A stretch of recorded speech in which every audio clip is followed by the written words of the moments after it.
नमस्कार दोस्तों, बुनियाद एजुकेशन हब में आपका स्वागत है। दोस्तों, ग्रंथि वाला चैप्टर चल रहा था और ग्रंथियों का जो परिचय है, जो शुरुआती जो मैंने बता दिया था कि ग्रंथियाँ कितने प्रकार की होती है। ठीक है, तो मैंने बताया थी ग्रंथियाँ 3 प्रकार की होती है: अंतःस्रावी ग्रंथि, बहिःस्रावी ग्रंथि और मिश्रित ग्रंथि। ठीक है, और आज वाला जो चैप्टर है दोस्तों वो है हाइपोथैलेमस। कौन सा चैप्टर हो जाएगा? हाइपोथैलेमस वाला चैप्टर है। आज वाला जो चैप्टर है तो वो आपको याद रखना, आज वाला चैप्टर है वो हाइपोथैलेमस है। कौन सा हो जाएगा? हाइपोथैलेमस वाला चैप्टर हो जाएगा।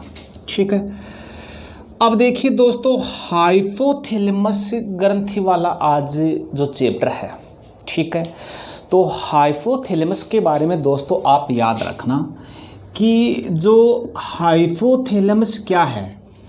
हाइपोथैलेमस एक ग्रंथि भी है। इसके अलावा हाइपोथैलेमस दोस्तों एक मस्तिष्क का भाग है। अपनी जो ब्रेन है, अपना जो दिमाग है, अपना जो दिमाग का एक भाग है और उसका नाम है हाइपोथैलेमस। इसके अलावा ये हाइपोथैलेमस क्या है? ये एक ग्रंथि की भांति कार्य करता है और इसीलिए इसे अपन हाइपोथैलेमस ग्रंथि के नाम से भी जानते हैं। ठीक है, तो सबसे पहले देखो दोस्तों, इसकी अपन लोकेशन देखते हैं, इसकी सिचुएशन देखते हैं कि इसका है ये अपने शरीर में है कहाँ। ठीक है, तो आपको याद रखना दोस्तों, अपना जो मस्तिष्क है, अपने मस्तिष्क को 3 भागों में बांटा गया है: अग्र मस्तिष्क, मध्य मस्तिष्क और पश्च मस्तिष्क। 3 भागों में बांटा गया है। और ये जो हाइपोथैलेमस है दोस्तों, ये हाइपोथैलेमस के बारे में आप याद रखना, ये जो अग्र मस्तिष्क है, क्या है? अग्र मस्तिष्क। और अग्र मस्तिष्क का एक भाग है, या अपन कहें कि अग्र मस्तिष्क का एक भाग है, उसका नाम है डाइएनसीफेलोन। क्या नाम है? डाइएनसीफेलोन। डाइएनसीफेलोन का एक भाग है। तो आपको याद रखना, सबसे पहले आपसे पूछ लिया जाए कि हाइपोथैलेमस ग्रंथि शरीर के किस भाग में है, ये इसकी लोकेशन कहाँ है, तो आपको याद रखना ये मस्तिष्क में है। मस्तिष्क के किस भाग में? तो मस्तिष्क जो अग्र मस्तिष्क है, और अग्र मस्तिष्क का एक भाग है और उसका नाम है डाइएनसीफेलोन। और डाइएनसीफेलोन का एक भाग है जिसे अपन कहते हैं हाइपोथैलेमस ग्रंथि। ठीक है, अब देखिए दोस्तों, ये जो हाइपोथैलेमस ग्रंथि है, ये एज ए ब्रेन के रूप में क्या कार्य करती है और एज ए ग्रंथि के रूप में कार्य क्या करते हैं। तो सबसे पहले देखते हैं दोस्तों, ये जो हाइपोथैलेमस ग्रंथि है, ये एज ए ब्रेन मतलब एज ए ब्रेन के रूप में कार्य करती है, या मस्तिष्क रूप में ये अपने शरीर में क्या कार्य करती है। ठीक है, तो सबसे पहले देखिए दोस्तों, इसका इम्पोर्टेंट पॉइंट है, ये हाइपोथैलेमस ग्रंथि क्या करता है? अपने शरीर का जो ताप है, और ये क्या करती है? ताप का नियंत्रण करती है। हाइपोथैलेमस ग्रंथि दोस्तों, ये क्वेश्चन बार बार आ रहा है हर कंपटीशन में। अपने शरीर के ताप का नियंत्रण कौन करता है, या मस्तिष्क का कौन सा भाग करता है? तो आपको याद रखना, हाइपोथैलेमस ग्रंथि क्या करती है? अपने शरीर का जो टेम्परेचर है, या अपने शरीर का जो तापमान है, उसका नियंत्रण करती है। और इसीलिए दोस्तों हाइपोथैलेमस ग्रंथि को इसे अपने शरीर की तापमापी भी कहते हैं। आपसे पूछ लिया जाए कि मानव शरीर की तापमापी किसे कहते हैं, तो आप याद रखना, हाइपोथैलेमस को मानव शरीर की तापमापी भी कहते हैं। क्यों? क्योंकि हाइपोथैलेमस क्या करती है? अपने शरीर का तापमान का क्या करती है? नियंत्रण रखती है। ठीक है, इसके अलावा दोस्तों आपको याद रखना, अपने शरीर में जो पसीने का जो केंद्र है, अपने शरीर में जो पसीने का जो केंद्र है, ये भी क्वेश्चन इंपॉर्टेंट है। अपने शरीर में जो पसीने का जो केंद्र है वो किस ग्रंथि में या मस्तिष्क के किस भाग में है, या कि कौन सा भाग नियंत्रण करता है, तो आपको याद रखना वो क्या हो जाएगा? हाइपोथैलेमस हो जाएगा। ठीक है, अब आगे वाला पॉइंट लिखिए दोस्तों, आगे वाला पॉइंट देखिए, भूख क्या हो जाएगा? भूख है। ठीक है, प्यास है। ठीक है, घृणा है। क्या है? घृणा है। प्रेम है। ठीक है, क्रोध है। क्या है? क्रोध है। प्रसन्नता है। क्या है? प्रसन्नता है।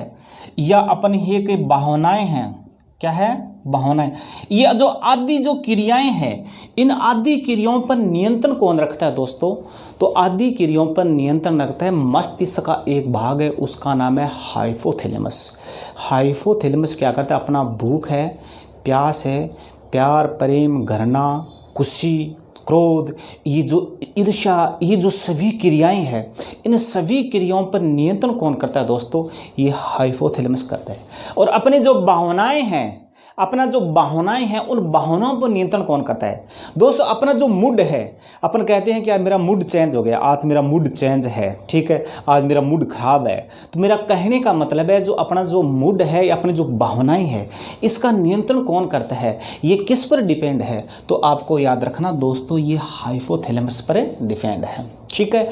ये तो हो जाएगा दोस्तों एज ए ब्रेन के रूप में, एज ए ब्रेन के रूप में हाइपोथैलेमस का कार्य हो गया।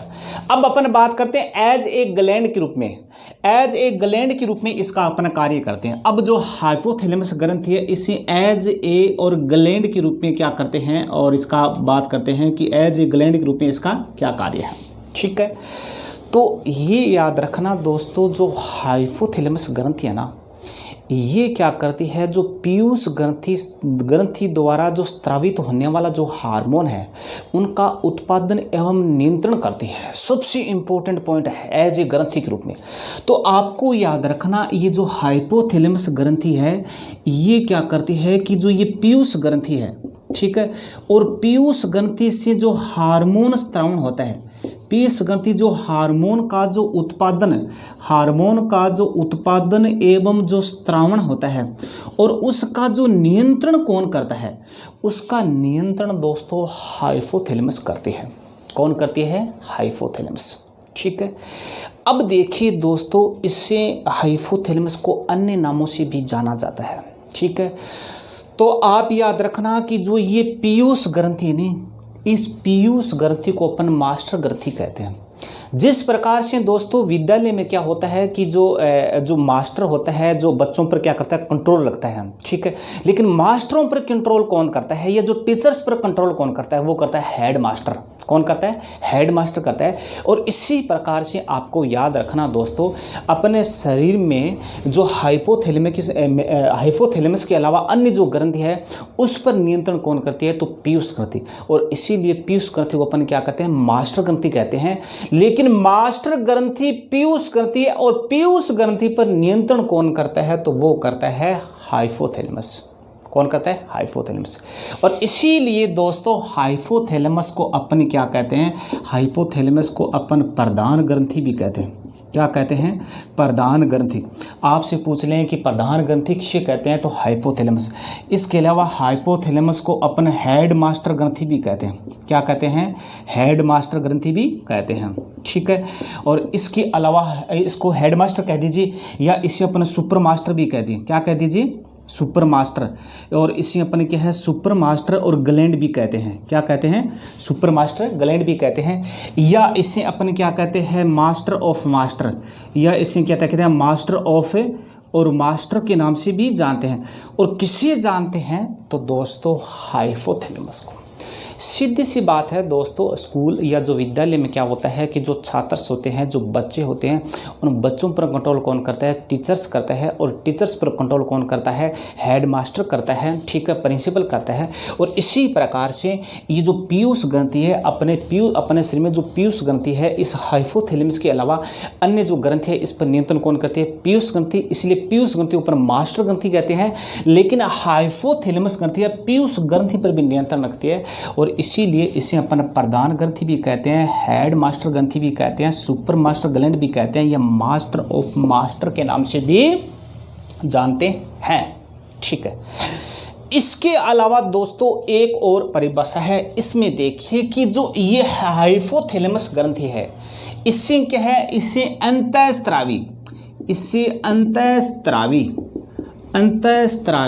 नियमन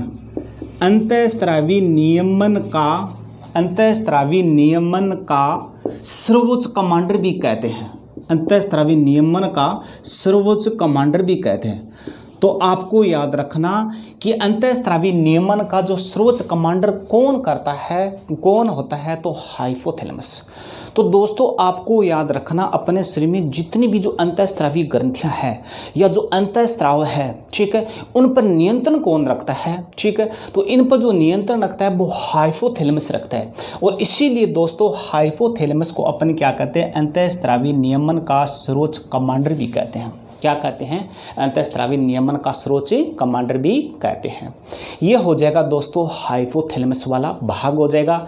बहुत इंपॉर्टेंट क्वेश्चन है, यहाँ से बहुत क्वेश्चन उड़ते हैं, ठीक है। तो आपसे पूछ ले जाए कि हाइपोथैलेमस शरीर की किस भाग में है, तो अगर मस्तिष्क में है, ठीक है, या मस्तिष्क में है, ठीक है।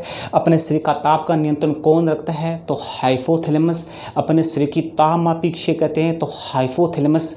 अपने शरीर में पसीने का केंद्र या पसीने का नियंत्रण कौन करता है, तो हाइपोथैलेमस। भूख है, प्यास है, प्यार है, प्रेम है, घृणा है, ये जो क्रोध है, ये जो भावनाएं हैं, अपना जो मूड जो चेंज होता है, आदि क्रियाओं पर नियंत्रण कौन करता है, दोस्तों आपको याद रखना हाइपोथैलेमस, ठीक है। इसके अलावा दोस्तों ये एज ए ग्लैंड के रूप में क्या कार्य करता है, एज ए ग्लैंड के रूप में हाइपोथैलेमस क्या कार्य करता है, मतलब एज ए ग्रंथि के रूप में यह क्या कार्य करता है।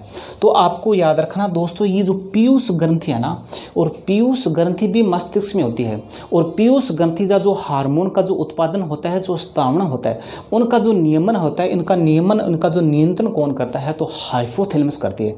और इसीलिए दोस्तों हाइपोथैलेमस को अपन क्या कहते हैं, प्रधान ग्रंथि भी कहते हैं, हेड मास्टर ग्रंथि भी कहते हैं, सुपर मास्टर ग्लैंड भी कहते हैं, या मास्टर ऑफ मास्टर के नाम से भी जानते हैं, या सर्वोच्च या अंतःस्रावी नियमन का सर्वोच्च कमांडर भी कहते हैं। क्योंकि अंतःस्रावी जो तंत्र है और इस पर नियंत्रण कौन करता है, तो दोस्तों आपको याद रखना हाइपोथैलेमस कहता है। और इसीलिए इसे अपन क्या कहते हैं, अंतःस्रावी नियमन का सर्वोच्च कमांडर कहते हैं। ये देखिए दोस्तों, आज अपना ये जो हाइपोथैलेमस वाला चैप्टर है कंप्लीट। और ज़्यादा से ज़्यादा दोस्तों आप सब्सक्राइब कीजिए चैनल को, ठीक है, लाइक कीजिए, ठीक है, और ज़्यादा से ज़्यादा आप शेयर करो, ठीक है।